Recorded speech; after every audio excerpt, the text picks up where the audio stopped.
Okay, may mudto na usab kanatong tanan Luzon, Visayas, Mindanao. Mayong mudto Philippines, may mudto world, may mudto universe. Ano na punta mga higala, dini nga itong tulumanon sa kahanginan, CONA, Catechesis on Air, o ako lang gihapon kini inyong ubos nga alagad, Reverendo Padre Edwin Academia Acab.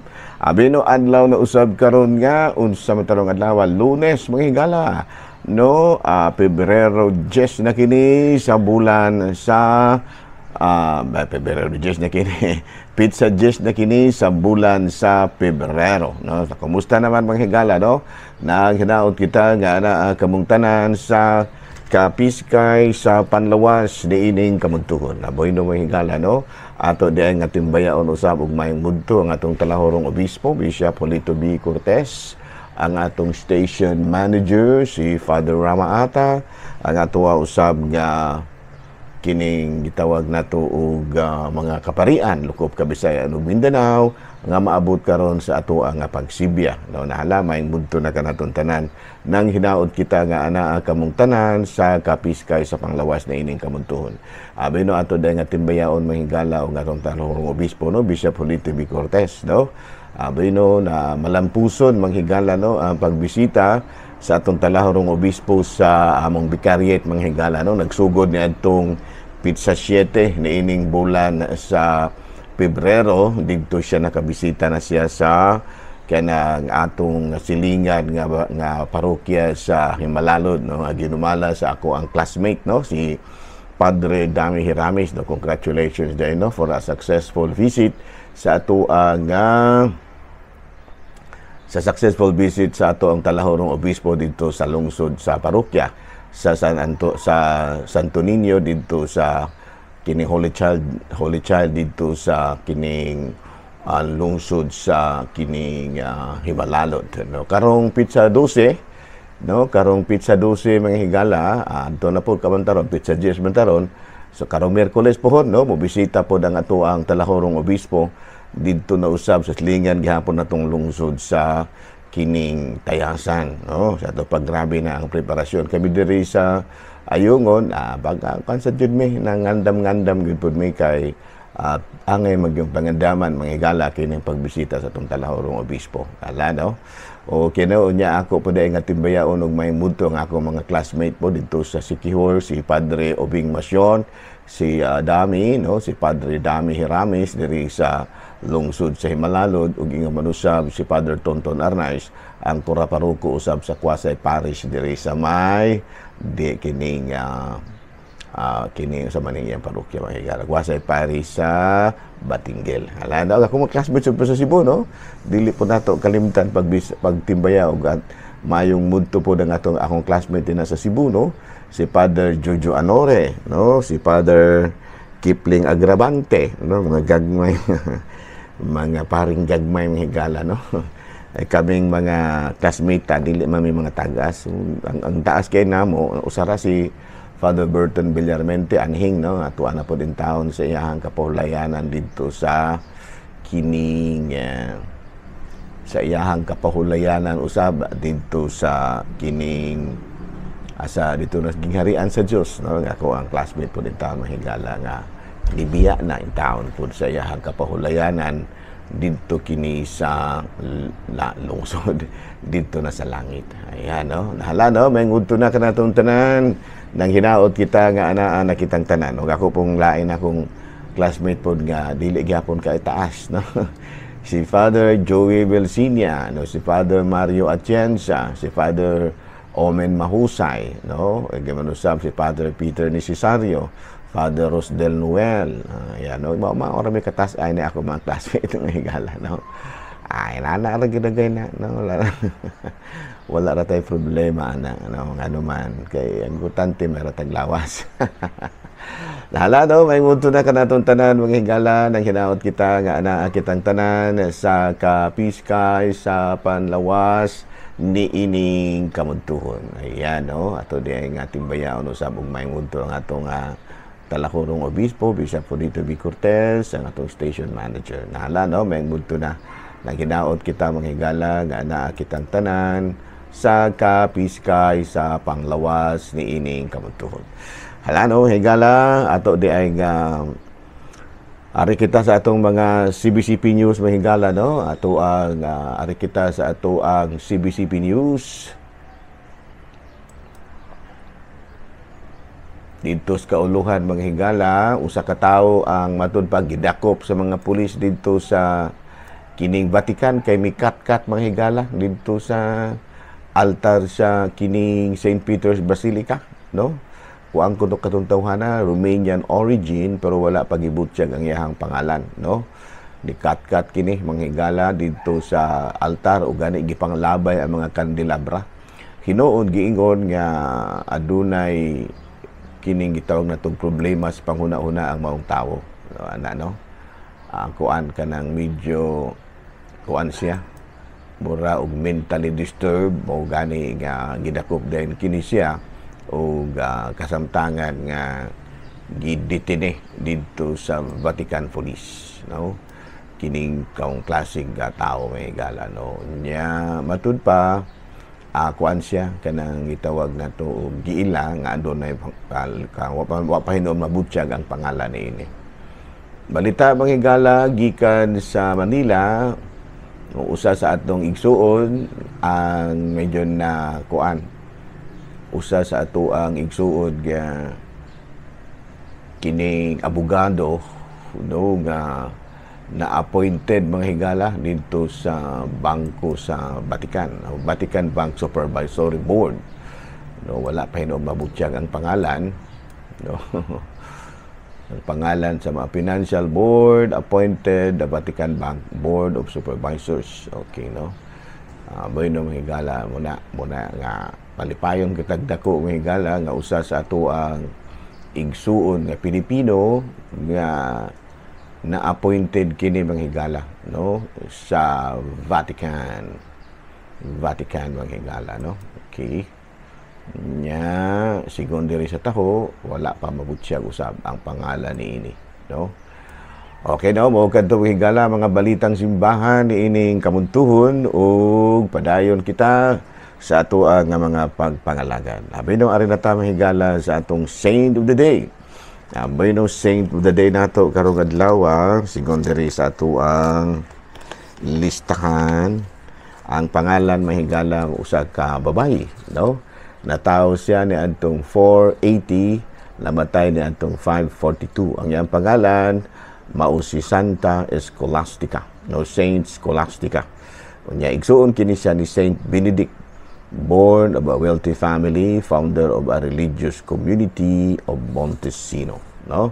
So karong adlaw mahigala ato nga gihinumduman ang lain na pong patron sa Katolikong simbahan nga mao si Santa Scholastica, no? Unya magayoon nato ang iyahang mga pagampo aron usab nga ang pagapagampo ni Santa Scholastica aron sama kaniya makasunod usab kita sa iyahang mga lakang ug matud pa makahimo gyud og mga mayong butang nga sarang mamahimo magdala usab kanato ngadto sa gingharian sa langit. So karong adlaw gihinumduman nato ang lain na pong patron sa Katolikong simbahan nga mao si Santa Scholastica. Bueno, ari na tayo higala sa atong catechism. Catechism na tayo higala, no? So the question is, what are the three sacraments of initiation? Yan, no? The three sacraments of initiations are, the sacraments of initiation are, number 1 is baptism, number 2 is confirmation, and number 3, the Holy Eucharist. Okay, no? So, ang baptism can incorporate us into Christ, no? Unya can raise us from our natural human condition to dignity of becoming adopted children of God. And of course, can become new creation through water and the Holy Spirit. Okay, no? So, ang bunyag dahil mga higala, mao'y makapahiusa ka nato kang Kristo. Unya, mao'y mag-isa, no? Sa atong natural nga kahimtang nga katawhanon lamang ngadto sa dignidad sa pagka sinagup nga anak sa Dios ug mamahimo kitang bag-ong binuhat pinaagi sa tubig o sa espiritu. And number 2 is confirmation. The sacrament of confirmation can make us more perfect and becoming the image of our Lord and be filled with the Holy Spirit to help overcome the tendency of sins, no, that remains after baptism. No, sa ato pa ang kumpirmasyon di ay mao'y magtabang ka nato nga mahimo kitang perfecto nga matud pa image imahe sa Ginoo o magbubo ka nato sa Espiritu Santo aron atong mapakigbatukan, no, ang kahigayunan sa pagpagkasala nga anaa paghihapon human kita mabunyagi. Unya makahimo usab kita pagsaksi, no, bear witness to Christ before all the world and eagerly work for the building of the body of Christ. Sa ato pa kung makumpirmahan kita makatabang kinig dako aron nga makasaksi gyud kita unsa day kita isip usa ka Kristiyanos nga membro sa lawas ni Kristo. Unya will also help us live the mission entrusted to us by Christ. So pa makatabang gyud dako day kining kumpirma. And of course, the Eucharist, ang kining Sanctus nga Eucharistia nga atong pagsimba, no? When we eat the flesh and drink the blood of the Son of Man, we can have eternal life and show forth the unity of God's people. Sa ato pa, kung mga lawat day kita, dawato nato ang lawas ug dugo sa atong Ginoong Jesucristo, makahatag kini kanato og kinabuhing walay katapusan. Unya sa atong pag-apil sa Santos nga Misa, ato nga gihalad, no, by offering themselves with Christ, they share in the universal sacrifice. Kasi ato pa, kung mangsimba kita, yung mga lawat kita, makashare, makaambit kita, no, sa universal na sakripisyo nga gihalad ni Kristo. And number 3, di isip usa ka komunidad, no, kay magsantos nga misa daghan man lagi na, no, isip usa ka komunidad, makatabang usab kini nga dugang pa, no, nga mabubo ang Espiritu Santo aron nga ang tanang katawhan matud pa maluwas pinaagi sa atong pagkahiusa sa matud pa sa banay sa Dios. Sa ato padako day kay ikatabang, no, muna nga kining sacrament of initiation mao day kini ang matud pa makapahiusa kanato kang Kristo, no? We can be integrated with the community of Christ nga mao ang lawas ug dugo ni Kristo, because the community of faith is also the matud pa sa ato ang pagtuo mao kini ang mystical body of Christ. Okay, no? Hala, no, padayon ta sa ato ang mga pagpangalagad ug ato kining padayon usab kita nga pamalandong, no? Pamalandong sa pulong sa Dios. Doon na mahingala, aray kita sa lain na topic. Kining kuan, Father, unsa man ning gipasabot nato og born again. Nga born again Christian. Kaya kung ato na bagong tanawon sa Juan Kapitulo 3, versikulo 5, si Jesus mitubag, sultihan ko ikaw, walay makasulod sa gingharian sa Dios gawas kung matawo siya pag-usab. Kung natawo siya, pinaagi sa tubig o sa espiritu. So, ito pa, matawo siya, ito pa, maborn again. Dili ang puti ba sa butada, nga mabalhin kang laing relihiyon. No? Nga bang mabalhin pa makag-relihiyon nga sa diha nga nabunyagan ka na tao na makapag-usab. No? Pinaagi sa bunyag. Sa ito pa, kanang imong bunyag, bastante na muna na nakapahimo kanimong born again. No? Dili kay mubalhin ka dito sa laing relihiyon nga nagtawag sa ilang kaugalingon og born again. No? Kaya natao naman lagi ta, no? Natao naman lagi ta. Pero aron ta matawo pag-usab diha sa espiritu, matud padre, gawas kun matawo sa pinaagi sa tubig ug sa espiritu, muna nang magpabunyag ta, muna siya gitawag og born again. So kung imong tanahon gyud, dili ka nang magpasabot og born again nga mubalhin tas mga born again. kung dili, buti pasabot ni ana nga magbago ta sa atong kinabuhi, no, magbabago na niya kay sa dihang nabunyagan ta nabago naman tas kinabuhi mo nang ato na lang i-renew, no, ang ato ang grasya sa diha nga gitawag og na bunyagan kita mo na gitawag sa in English og we will renew the gift of the Holy Spirit. Kana alaman naa naman nato ang mga gasa sa Espiritu Santo sa din nabunyagan ta. Pero usahay lang, murag dili makalihok lang kay medyo po doon na dagang problema po sa ato ang pagtuo. Muna nga medyo layo-layo ra pud tagyutay sa tinud-anay nga kinaiya. Pero kung ato lang yung kuan ng atong kaugalingon, ato ra gyud nga matud pa bag-uho ng atong kinabuhi, amo na gitawag nato sa in English o kanang gitawag natong renewal of the gifts of the Holy Spirit. Muna gitawag nato renewal movement. Ano? Klaro? So pasabot ta ayo ninyo sa iyo pagsabot kini Juan kapitulo 2 bersikulo 5 nga moingon ta nga magbaborn again, magpabunyag taglain dili. Buti pasabot ni ana, ang gisultihan na ni ana ni Kristo katong wala pa kabunyagi. Pero katong nabunyagan na, ayon na, dili na ka magpabunyag ug usog kay nabunyagan naman ka. Okay, klaro. And now with us malandong tanaw, lain la daghang kay ta diri nga matud pa mga angayng pamalandungan isip usa ka Kristiyanos. Okay, so padayon kita, kumusta naman mo din na hinaot kita nga ana ang kamungtanan sa kapiskay sa panglawas ni ining kamuntuhon. Kara, no? So ari kita sa laing pangutana manghigala, no? Doon naman goy mga daghang kay mangutana. Ako ato dani balik-balikan manghigala, no? Kining